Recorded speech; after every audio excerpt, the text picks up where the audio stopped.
Bueno, buenos días a todos. Disculpen este parón. El acuerdo de paz del 24 de agosto abrió desde luego una nueva era en Colombia. El presidente Santos aseguraba en una entrevista que le hicimos este fin de semana en El País que lograr la paz había sido difícil, pero construirla iba a ser aún más complicado.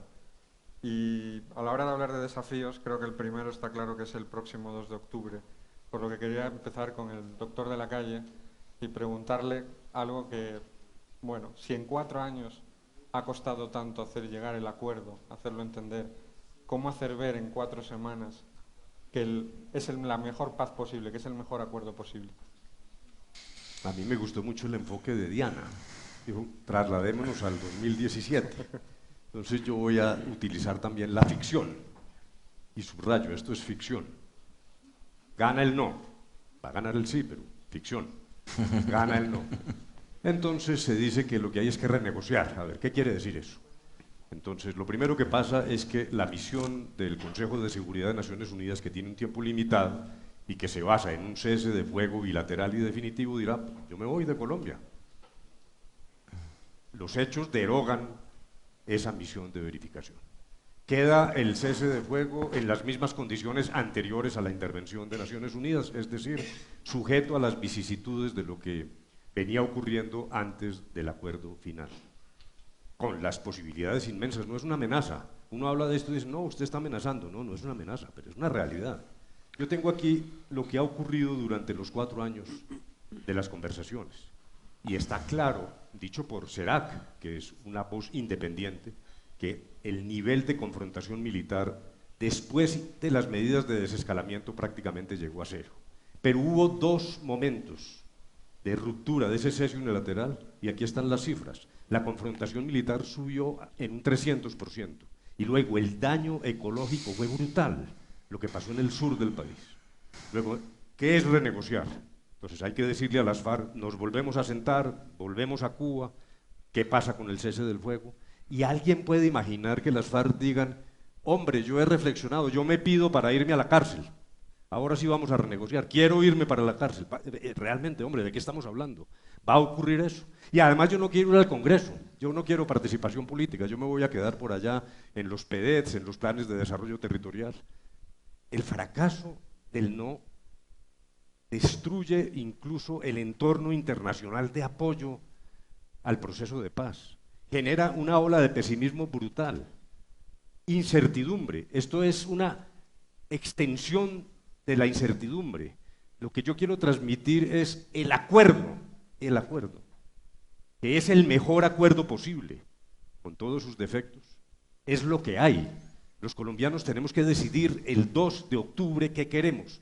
Este es un camino de dos vías, pero ese acuerdo, aún con los hipotéticos defectos que le atribuyen, es certidumbre. La certidumbre es el acuerdo.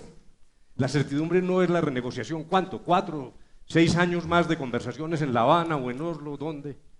¿Qué pasa con el cese del fuego? Lo repito. ¿Qué es lo que hay para renegociar? Yo hasta me hago una hipótesis. Claro que esta sí es muy arriesgada, es imaginación mía, pero como estamos en el campo de la ficción, ¿qué dirán las FARC si es que aceptan volver a conversar? Hombre, como eso del plebiscito salió muy confuso, ¿por qué no volvemos a la constituyente? Y a nosotros se nos quedaron unas salvedades. La política minera energética, la inversión extranjera, las regalías. Como eso se nos quedó aquí, la inversión extranjera en compra de inmuebles, vamos a una constituyente a rediscutir eso. Y de una vez rediseñamos el país de jauja. Ahora sí, con una constituyente vamos a crear el verdadero acuerdo de paz. Eso es irrealizable. Esa es una ficción. Lo que tenemos es lo que tenemos, y yo creo que el primer desafío es tomar una decisión allí los colombianos. ¿Qué es el acuerdo? El acuerdo es una posibilidad de recuperación del campo. El campo se nos ha quedado atrás en los vagones del desarrollo, es una asignatura pendiente, le conviene a todo el mundo. Es falso que haya riesgos a la propiedad privada. Por Dios, es tal la cantidad de mitos que han circulado que realmente uno se sorprende. Luego, un ejercicio de mejorar la política, de luchar contra la corrupción. El punto 2 de la agenda es eso. ¿Quién en Colombia no quiere tener una política más limpia? Los temas de justicia, ahora el expresidente Gaviria lo tocó muy bien, es un acuerdo extraordinariamente equilibrado, que combina una solución transicional para todos. Esto es lo que no se puede perder de vista. Cuando alguien me dice, quiero que las FARC se pudran en la cárcel, yo respeto eso, es una convicción. Las convicciones no se discuten. Pero bueno, si somos equilibrados, diga lo mismo de otros actores, si no, no vamos a doblar la página de la guerra y del conflicto en Colombia. Es que no hay violencia buena.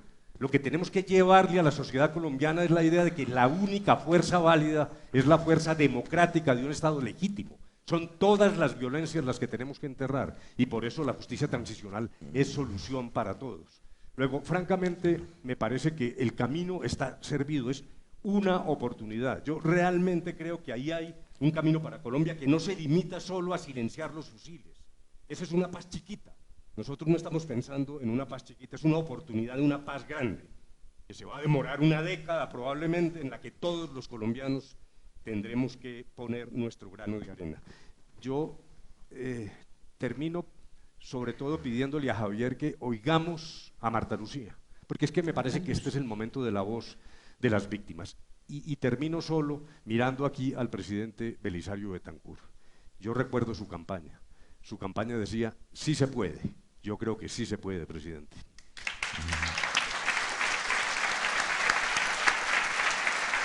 Gracias, doctor.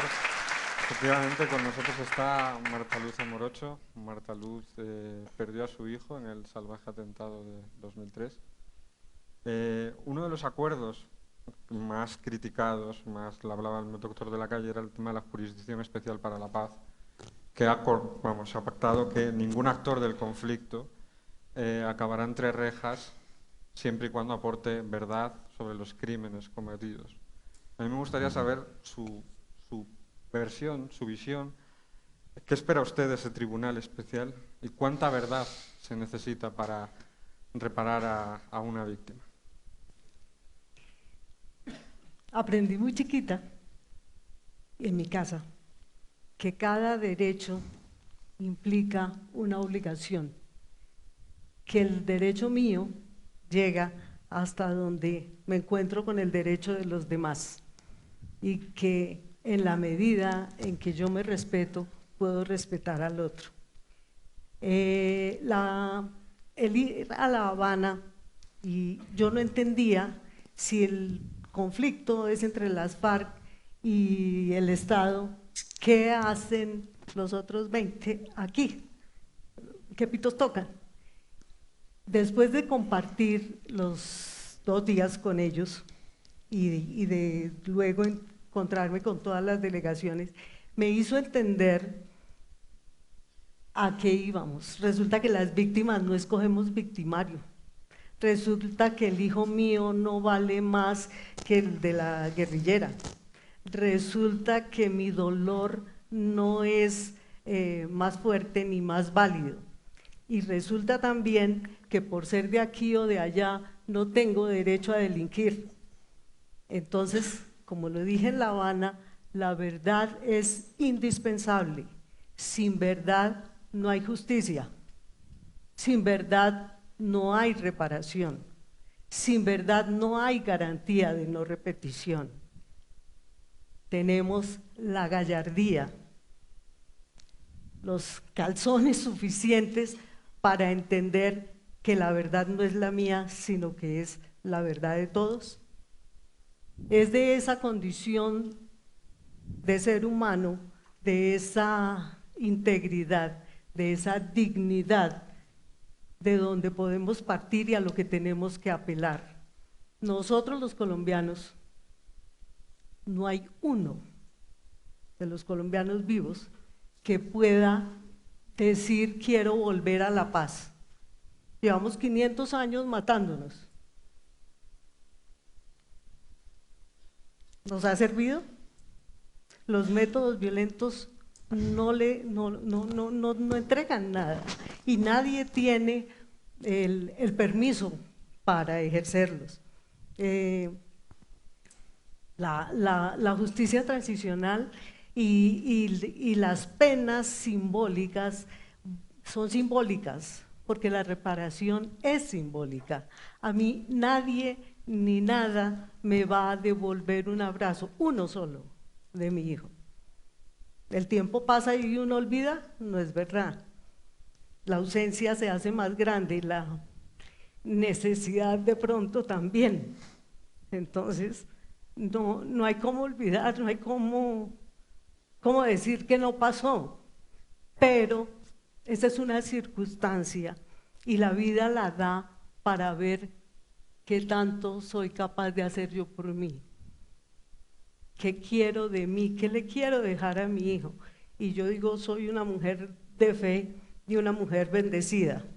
La misma tragedia de tener que salir de cuidados intensivos del hospital militar a la funeraria no da tiempo de pensar en rabias.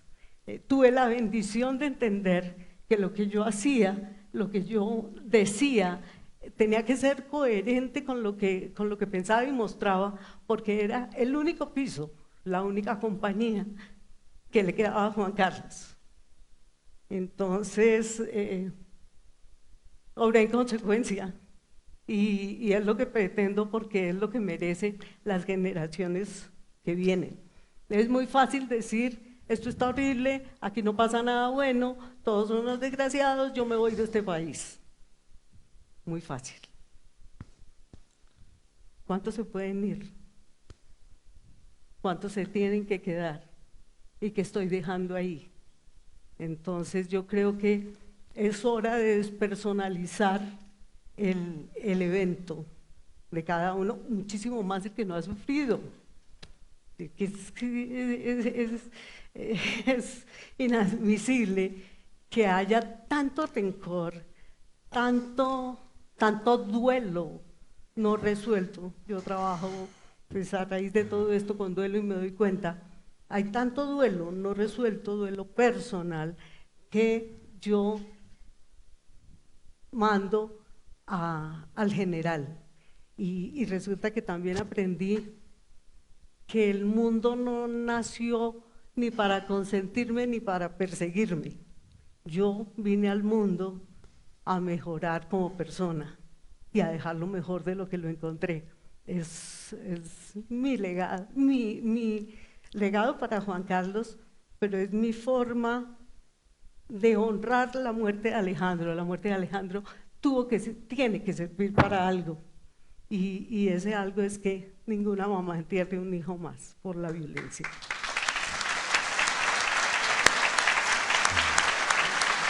Marta, muchas gracias por tu valiente testimonio. Sé que no es fácil para ti decirlo, y más aquí, en este sitio. Así que muchas gracias. Es aquí, perdón, en este sitio en donde desde el principio para mí fue como una visión especial. Decíamos, murieron 12 socios, 12 empleados y 12 visitantes. ¿Los socios eran estrato 7, 25 todos? No. ¿Los empleados eran todos jefes? No. ¿Los visitantes eran? Pero también murieron 2 guerrilleros. Resulta que ese es el país. Todos somos vulnerables, todos pertenecemos, todos estamos. Y resulta que es del compromiso de todos, es dejar del sí y el no, de los liberales y los conservadores. Resulta que Bolívar y Santander, ya es hora. ¿Será que somos capaces de cambiar la página, de hacer un pare y pensar yo como individuo qué merezco y qué soy capaz de hacer, qué soy capaz de dejar? Porque es que eso que yo merezco tengo que trabajarlo, eso que yo merezco tengo que conseguirlo, no con dolor, con fuerza, con sufrimiento, sino con ganas. Aquí mismo tuve la oportunidad de recibir el abrazo simbólico de un exguerrillero, y lo conocí, era un muchacho de la edad de mis hijos, y vi su historia y la escuchamos y quedó registrado el abrazo, todos creo que lo han visto, pero lo más importante no quedó registrado, y me parece que es valioso y les quito el tiempo porque creo que que es importante para este momento de nuestro país y de lo que significa para el mundo que está pendiente. Cuando estamos sentados, subimos al escenario, él me da la mano, yo voy a saludar al padre Darío que estuvo con nosotros en Cuba, me devuelvo y estamos en un sofá de 3 puestos. Regis está sentado, perdido en esta esquina, y aquí está libre todo el sofá. Me quedo pensando, porque Dios me regaló ese don, y no me puedo sentar como en las piernas de él, porque pues no tiene sentido. No me puedo sentar en el otro rincón, porque no vine a eso. Me siento en la mitad, y mientras nos presentan y pasa todo esto, no sé cómo pasó, no tengo ni idea. Él puso su mano en la silla, y yo también. Y lo único que recuerdo es que nos sorprendimos agarrados de la mano. 2 seres humanos en esa circunstancia difícil, en esos 2 extremos, dándonos la mano y construyendo. Y yo creo que es válido, es lo que tenemos que hacer, y eso espero que seamos capaces de hacer. Yo confío allá arriba en esa oportunidad. Gracias, Marta. Sin duda, hablaba de su encuentro con un exguerrillero de las FARC. Otro de los desafíos del posconflicto será el de la reintegración. Para eso, bueno, doctor Alejandro Eder dirigió la Agencia Colombiana de Reintegración durante muchos años, ahora está dedicado mucho más al desarrollo. Yo le quería preguntar un poco cuál va a ser, primero, ese desafío de reintegrar a más de 8.000, 7.000, 8.000 miembros de las FARC, más otros tantos milicianos, y luego también aprovechar su experiencia de cómo se va a llegar, cómo se va a acercar el Estado a lugares, a zonas donde no ha llegado hasta ahora. Vale, pues muchas gracias. Yo trabajé en el tema de reintegración efectivamente muchos años, 8 años. Me desmovilicé hace un año y medio más o menos. Y en el tema de reintegración es un tema muy complejo, es una política fundamental para cualquier proceso de construcción de paz. Cuando hay un proceso de construcción de paz hay muchas políticas que hay que implementar, hay políticas de restitución de tierras, de reparación de víctimas, de reintegración, de trabajar con refugiados para que se puedan devolver. Pero lo que dicen los expertos es que todas esas son negociables, menos la política de desarme, desmovilización y reintegración. Sin desarme, desmovilización y reintegración no hay paz. En Colombia, afortunadamente, digo yo, en este momento, esto no es un tema nuevo para nosotros. Colombia en la última década hemos desmovilizado alrededor de 60.000 personas. Inclusive hemos desmovilizado solo de las FARC alrededor de 20.000 personas. Yo me acuerdo en el 2014, cuando yo estaba pues, todavía en el gobierno en el tema de reintegración, pues ya habían pasado muchos años y parte de lo que hicimos nosotros fue que le dimos oportunidad a desmovilizados para que trabajaran en la agencia para ayudar a reintegrar. Y yo tenía una asesora de mi despacho que era desmovilizada de las FARC y estábamos revisando los números de desmovilizados que teníamos en el programa y cuántos guerrilleros quedaban en el monte. Y en el programa teníamos 15.000 desmovilizados de las FARC y en el monte se calculaba que habían 8.000. Y ella me dijo, doctor Alejandro, hoy usted tiene más guerrilleros de las FARC bajo su mando que el secretariado de las FARC. Y eso fue, y tenía la razón, y eso es importante, y lo digo porque ya tenemos mucho camino andado. Una década de camino andado es bastante experiencia, y normalmente cuando un país está a punto de empezar un proceso de construcción de paz o cuando se termina una negociación como acaba de hacer el doctor de la Calle con su equipo, y se prepara todo, se alista uno para implementar lo que ahí está acordado, ese tiempo es muy crítico porque toca correr a montar una cantidad de políticas e instituciones para implementar unas políticas muy complicadas.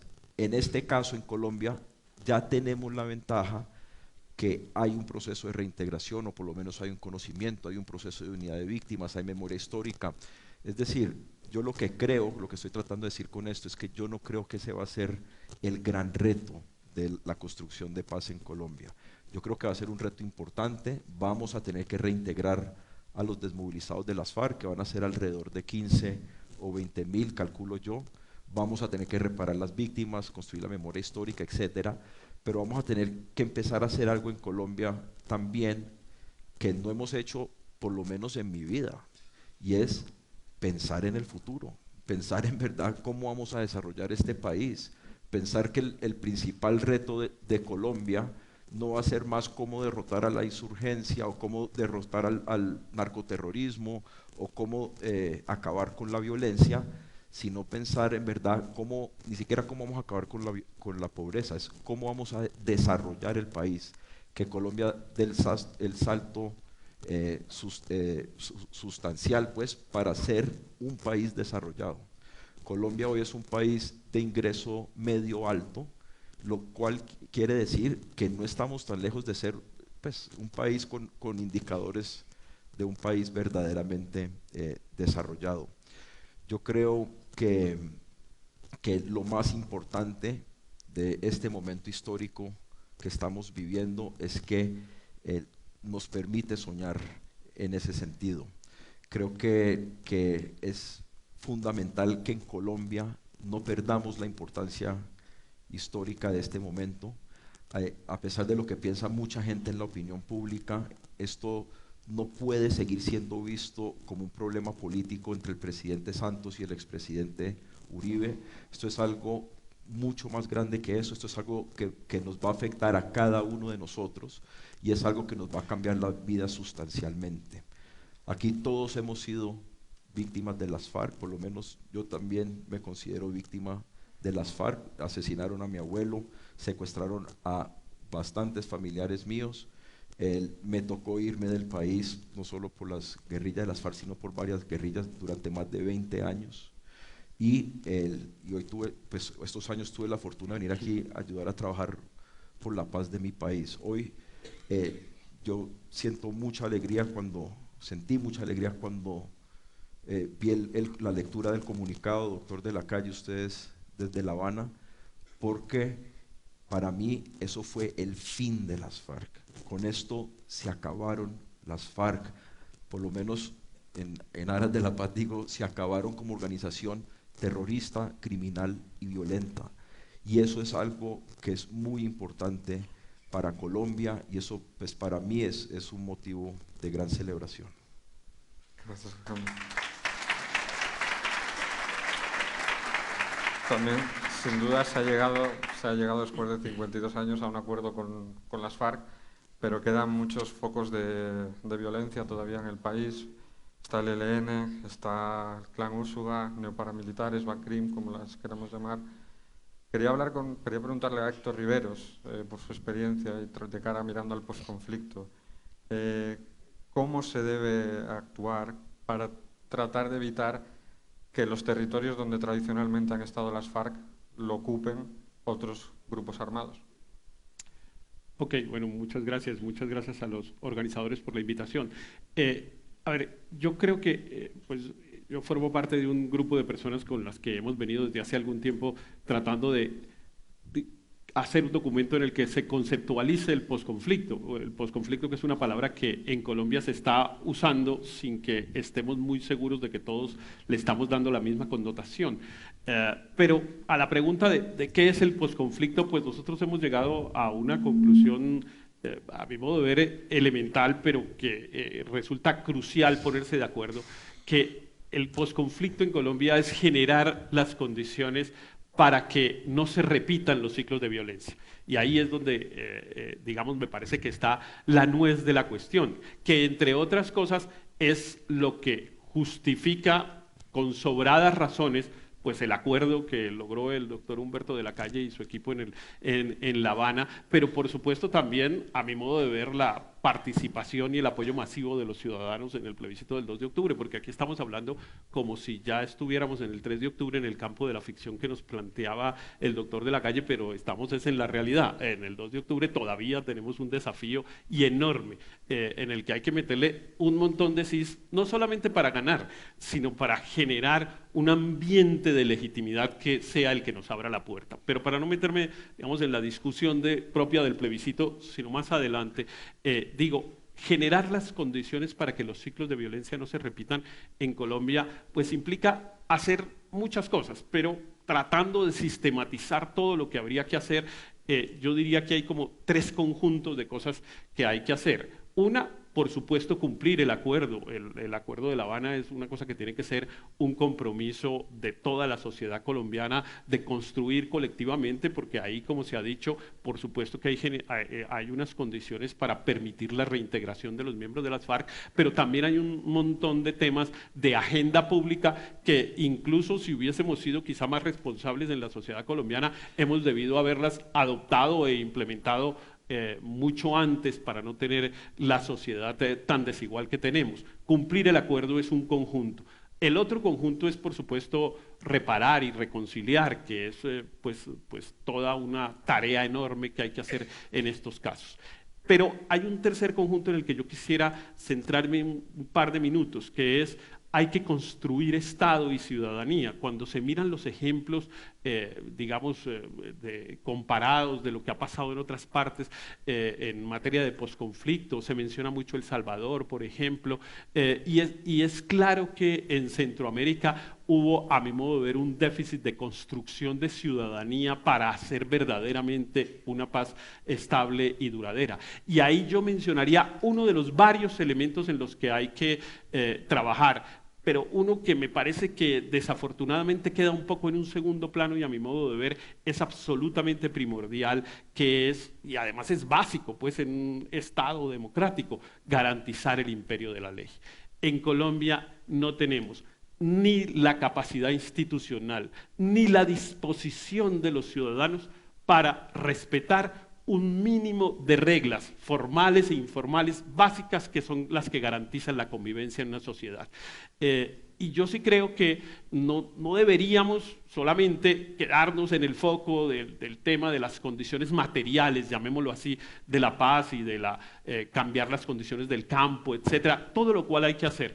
Pero si no garantizamos que en Colombia se supere esa especie de manto de ilegalidad en la que todos estamos dispuestos a caer día a día y hora tras hora, pues no vamos a superar la situación en la que hemos estado viviendo durante décadas y sobre todo no vamos a erradicar la base de violencia que hoy tiene unas justificaciones políticas, que puede tener cualquier apellido, pero detrás de cada ilegalidad, detrás de cada CD pirata, detrás de cada cobro de interés de usura que se hace en el llamado crédito gota a gota, detrás del contrabando, detrás de todas esas ilegalidades casi que cotidianas, hay un fondo de violencia implícita o expresa que a mi modo de ver es lo que nos ha digamos, dejado en una situación de violencia que no solamente se explica por el conflicto armado con las FARC, sino por todo ese conjunto de ilegalidad que deberíamos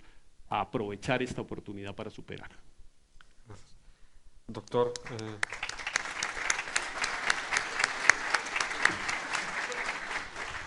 ya que el doctor de la Calle quería recurrir un poco a la ficción también, yo le recojo el guante y un poco también desde el punto de vista personal. Si el 2 de octubre gana el no, usted, después de 4 años negociando, sé que ha sido muy duro para usted, para su familia, ¿qué pensaría? ¿Qué se sentiría? ¿Qué se le pasaría por la cabeza? ¿Qué pensarían los colombianos? No, primero es un desastre, más allá de lo personal. Pues uno se aguanta lo personal y la familia, bueno. No, es realmente un desastre. Es decir, usted se imagina el golpe de pesimismo en qué quedaría esta sociedad.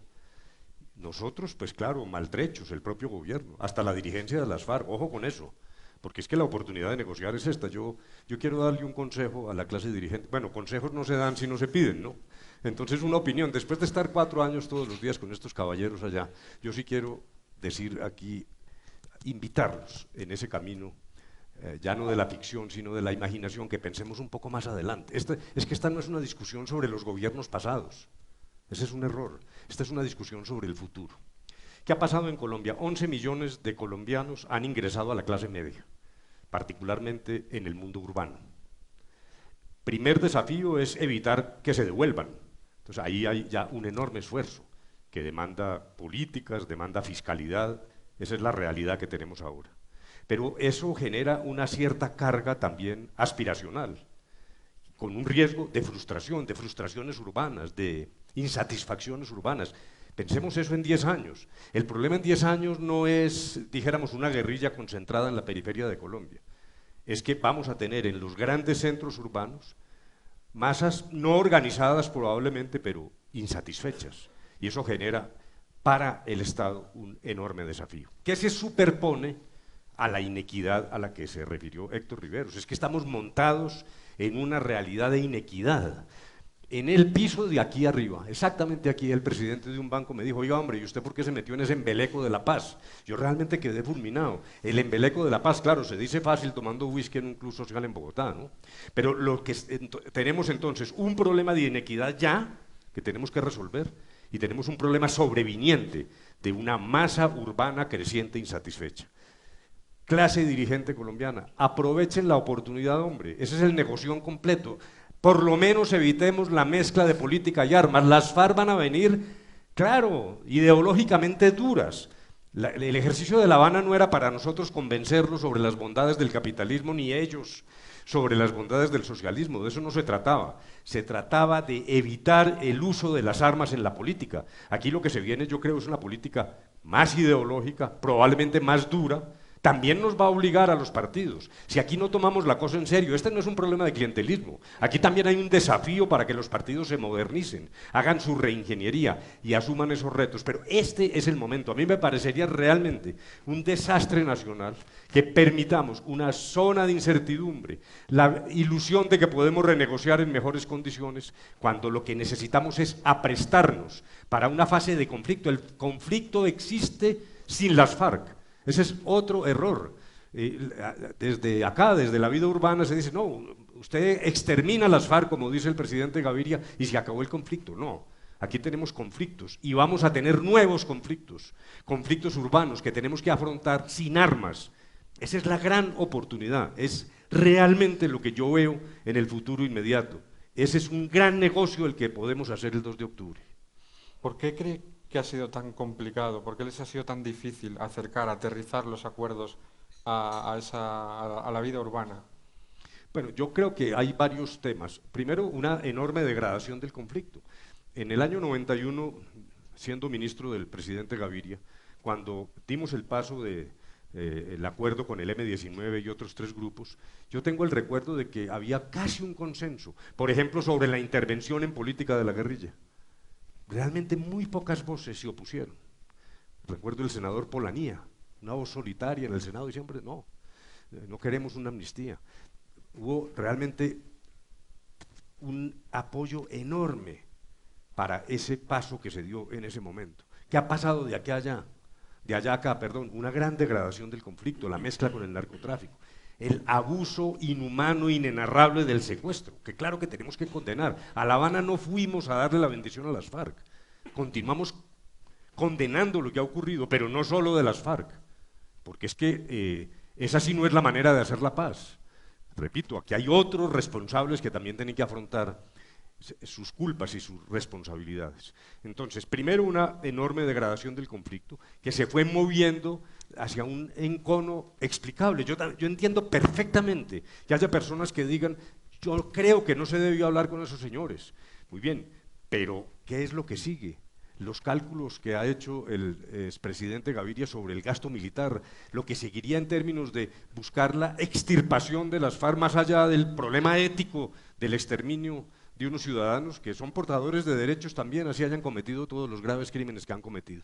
Me parece que hay además, y ese es el tercer riesgo que se vivió en Guatemala, una cierta apatía. Claro, las realidades de un joven urbano de lo que aquí llamamos estrato 2, tiene otras preocupaciones y probablemente ve el conflicto como algo muy distante y no encuentra conexión entre el conflicto y su situación. La conexión es obvia y sí existe.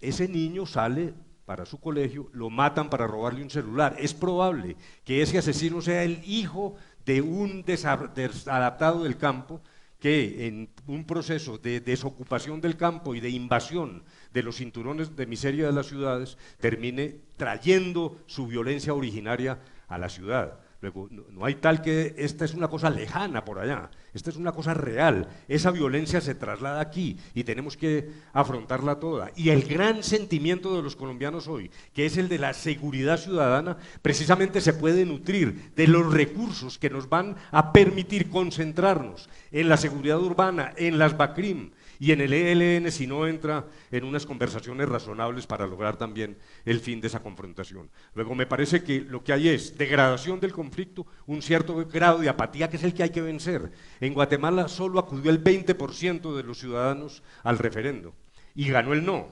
Eso es lo que no nos puede pasar. Esta es una realidad.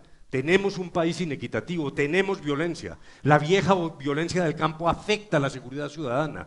Paz con seguridad es realmente lo que sigue y es lo que exige que tomemos una decisión los colombianos el 2 de octubre. Gracias, doctor.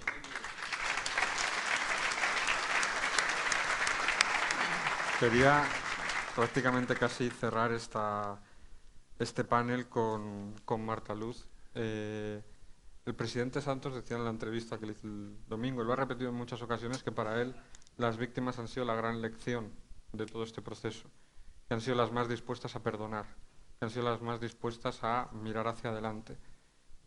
¿Usted por qué cree que es así? ¿Y por qué cree que otra gente que, digamos, no ha sufrido tanto como han sufrido ustedes, no están tan dispuestas a perdonar y a mirar para adelante?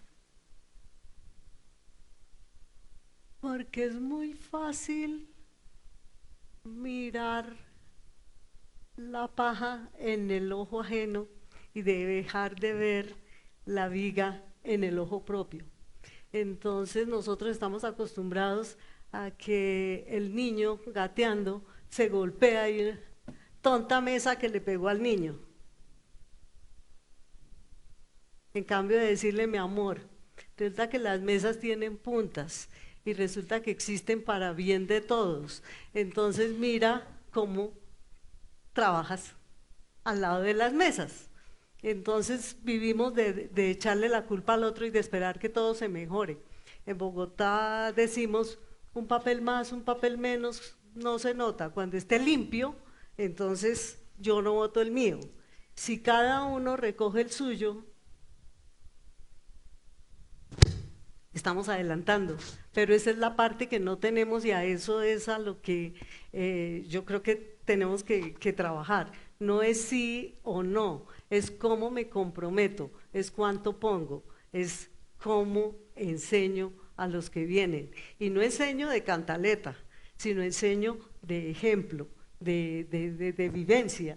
Entonces yo creo que esa es la razón y la invitación y el objetivo. No es la fachada, no es poner el tapete encima del hueco como hemos hecho, sino es solucionar el hueco, porque tenemos que estar de acuerdo, tenemos que revisarnos, tenemos que reconocernos y entender que aquí hemos llegado todos y que hemos hecho cosas mal hechas, todos, y que es entre todos que tenemos que arreglar esos huecos y seguir adelante. Y quizás una pregunta para todos a raíz de lo que decía Marta. ¿Creen que está la sociedad colombiana preparada para este posconflicto, para asumir a 8.000 guerrilleros, más de otros tantos milicianos, para recibirlos? Yo creo que sobrado. Es decir, yo creo que 7.000 personas, yo creo que van a ser más 15 o 20.000 personas en un país de 50 millones es una gota de agua en el mar, ni siquiera. También en un proceso o que tengan que pasar por un proceso que nosotros ya sabemos hacer y que hacemos muy bien. ¿Qué quiere decir que lo hacemos muy bien? Y sí digo esto porque yo sé que hay muchas personas que le da miedo que todos estos desmovilizados van a llegar a delinquir. En un estudio que hizo hace un año por ahí la Fundación Ideas para la Paz, encontraron que de todos los desmovilizados desde el 2003, el 76% permanecen en la legalidad, 76% en más de una década. Esos desmovilizados, todos fueron reintegrados a un costo de aproximadamente 5 millones de pesos por persona por año. Eso no quiere decir que se les dieron 5 millones, quiere decir que ese fue el costo de educarlos, llevarlos al psicólogo, darles una plata de mantenimiento que no es 1.800.000 pesos, es por debajo de 500.000 pesos, debajo del salario mínimo. Y si uno compara eso con la cárcel, por ejemplo, porque hay mucha gente que dice, no, es que todos esos tipos hay que echarlos a la cárcel. En la misma época del estudio, se revisó un estudio que se hizo del IMPEC. El costo de tener un preso en Colombia es alrededor de 15 millones de pesos, 3 veces más, y la tasa de reincidencia es del 70%. O sea que por la tercera parte del costo se están logrando resultados 3 veces mejor en sacar personas de la violencia y reintegrarlos a la sociedad. Yo creo que Colombia ya es otro país. Creo que, como decía antes, el reto nuestro, y yo creo que es importante que lo veamos así, no va a ser tanto reintegrar y reparar y construir la memoria histórica. Eso hay que hacerlo, pero el reto, como lo decía el doctor de la calle ahorita, es seguir desarrollando el país, que las personas que han pasado a la clase media no se echen para atrás, que erradiquemos la pobreza extrema, que lleguemos a las partes del territorio nacional para desarrollar que han estado abandonadas durante muchos años, que lleguemos con infraestructura, con oportunidades de trabajo, etcétera. Entonces, no le temamos a lo que se avecina, no se dejen meter temores en la cabeza, que es que toda esa gente va a llegar a delinquir y que no sabemos qué vamos a hacer con ellos y que va a ser terrible. Esta es una gran oportunidad para el país, este es el cierre de un capítulo amargo de nuestras vidas y Colombia está más que preparada para seguir adelante. Marta. Perdón, hace unos meses estuve en un colegio del norte de Bogotá en una cátedra de paz. E hicimos un juego de roles. Aquí están Pedra y Pedro que vuelven a su casa y a su colegio y a su equipo. Bueno, los niños de 9 años con los que estaba trabajando de un grupo, su final, su síntesis fue: si esas personas deciden decirle no a las FARC y volver, merecen nuestro respeto y merecen nuestro apoyo. Eran niños de 9 años. Entonces es la ciudadanía completa la que tiene que dar ese apoyo y en lo que se tiene que comprometer. Ellos solos no van a poder. Yo hago parte del Hospital de Campaña de Víctimas Visibles, que es respuesta a la petición del Papa en el Año de la Misericordia. Y tuvimos un retiro para víctimas y victimarios, y parte del testimonio de alguno era: yo ya estoy saliendo de mi proceso, y le decía a los nuevos, es muy difícil que dar este paso, porque mientras uno está sostenido, en lo que usted decía, mientras uno está sostenido, pues es relativamente fácil, pero cuando se encuentra con la sociedad, cuando tiene que salir, conseguir puesto, ver dónde vive y hacerse cargo de sí mismo, se encuentra con la pared que no le permite seguir. Entonces ahí hay una disyuntiva: me devuelvo a lo único que sé y con los únicos que me reciben. Y este muchacho les decía, tienen que mantenerse, tienen que darse el valor suficiente para seguir adelante y no devolverse. Pero entonces esa es la parte. Yo te doy una buena noticia. Desde hace año y medio, casi 2 años que salí de la agencia de reintegración, donde estuve 8 años, como les decía, me ha pasado ya varias veces, yo diría casi una vez al mes o una vez cada 2 meses, que me topo con personas. Por ejemplo, una vez en un evento como este, las personas, pues, que no me acuerdo cómo se llama, los operadores, pues, que arreglan todas estas tarimas y todo esto, se me acercó la jefa de uno de esos operadores Me dijo, doctor Alejandro, ¿cómo está? Yo me llamo X, yo soy desmovilizada, yo ya me reintegré, yo trabajo aquí, yo soy directora, pues aquí en esta empresa, directora de este proyecto. Me ha pasado inclusive en la alcaldía de Cali, conocí a un alto funcionario, no alto pues pero medio, que también era desmovilizado. Me ha pasado en restaurantes que se me acercan el mesero y me dice, yo soy desmovilizado, ya estoy reintegrado. Y mucha gente ya está reintegrada. Es decir, esto no es nuevo. Por eso digo, esa no hace la parte difícil. Lo que dice sí es cierto. A todos ellos yo siempre les pregunto, ¿su jefe o la gente sabe que usted es desmovilizado? La respuesta es no, porque si se dan cuenta me echan. Pero o sea, la buena noticia es que las personas logran salir adelante y quieren salir adelante. Y muchas veces uno no se da cuenta de eso, pero el miembro de un grupo de estos también es persona, también tiene sueños, también quiere tener hijos, también quiere tener casa, también quiere ser libre.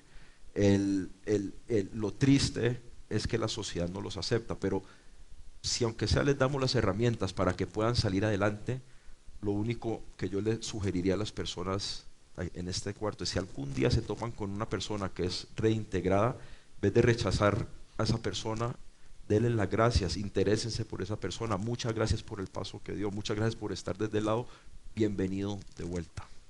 Bueno, ya el tiempo se nos está agotando. Marta, muchas gracias. Doctor Riveros, gracias. Gracias, Javier. Doctor Eder, muchas gracias. Y doctor de la Calle, muchas gracias. Y les insto al año que viene, ya sin ficción, volver a sentarnos y seguir conversando. Muy bien, magnífico, mil gracias. Ok.